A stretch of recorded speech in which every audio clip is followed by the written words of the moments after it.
Many students go into graphic design because they have a love of creativity or creating things. And that's really only part of the picture. The other part of it is preparing things to be printed in a mass media sort of setting. So while most students are probably thinking in terms of something like this, and we'll just watch this short little clip here. A laser printer is sort of the end goal for many of you. You might print out a bunch of copies for your friends, maybe for a local group or something of that nature. The reality is those jobs don't typically pay as much as the ones where you're printing mass production. And that's stuff like this. These are gigantic laser printers that have to be really sort of correctly, the files have to be prepared for them. In addition to that, there's other processes for prepress that really ensure that your files turn out correctly. So we're going to look at a couple others. Usually when a designer is done with the files and they've been prepared correctly and they've been packaged correctly, so we have all the files, all the supporting files, everything we really need to print, they get shipped off to a prepress house. Now, not every printing facility has a separate prepress facility, but a lot of times they do. And one of the things I'm emphasizing in your preparation is that we prepare you for the most difficult scenario. That way, when you encounter something that's easier, it should be no problem. You should be able to fit in just about any environment. So I want to show you what comes after you're done with the files. The first step typically is it will go to a prepress house. And prepress places can work direct to plate, meaning that they image the plate from your file, or some places will have an intermediary step where they do film negatives of your file and then expose metal plates. Here you'll see an employee create some plates directly from the file, meaning that the file that you used is going to be sent to the plate maker and it's going to etch the plates. Now, it's really important that files get set up a certain way in order for this plate process to work. And we'll see as we watch the video a little bit of that. The plates kind of get exposed and then they have basically UV light or infrared light rather expose them depending on the process. And then they etch away parts of the plate and they reveal sort of a gummy surface on parts of them, and that's the part that sticks to the ink. And you'll see the plate preparation process going on right here in this video.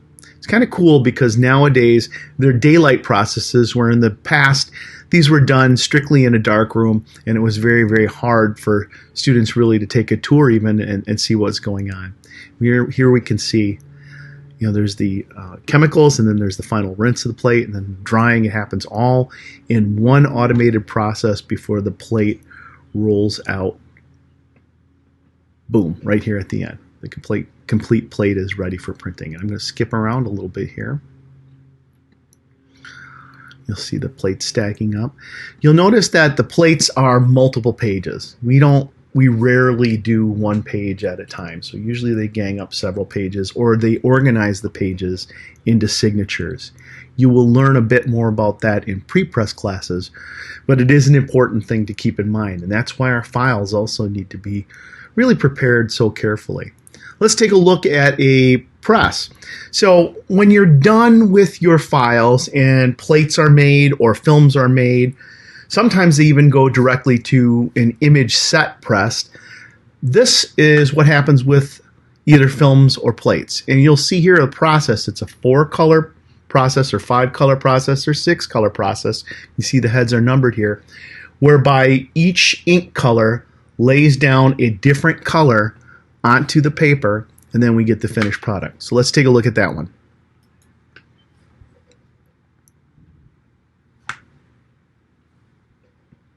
You'll see things get forwarded through here. So they have cyan, magenta, yellow, and black, and they can add sometimes 2, 3, 4 additional colors if they want to go beyond those basic colors. And you'll see The cyan plate kind of goes through here. It's putting the magenta ink on top. After the magenta, we'll see the yellow added to the process. And after the yellow, you'll see the black added to the process. Now, the order that they get printed in is going to be variable or different from each company. A lot of times the black is the stickiest ink, so they actually lay that one down first. The yellow is often the runniest ink, and so they'll often lay that down last. But there is some variation in each of these press places and how they do it.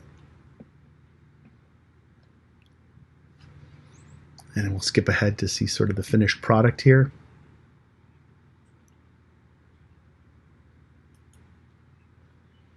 As they're at full speed. And you can see how fast they go. So those production tolerances really start to make a difference as well, as far as keeping our bleed, our trim, and our live area set up correctly. So I hope that answers what happens with your files. Of course, there's so many different ways that your files can go once you're done with them as a designer. But we want to show you just really one of the most common scenarios. Now, what we teach in our responsible electronic page that we integrate really into every class is really how you need to prepare files for probably the most difficult scenario. And if we do that, then you'll be fine with easier scenarios. So you'll see that being asked of you in many of your classes, and we'll discuss any issues that you have related to that as you progress through your coursework.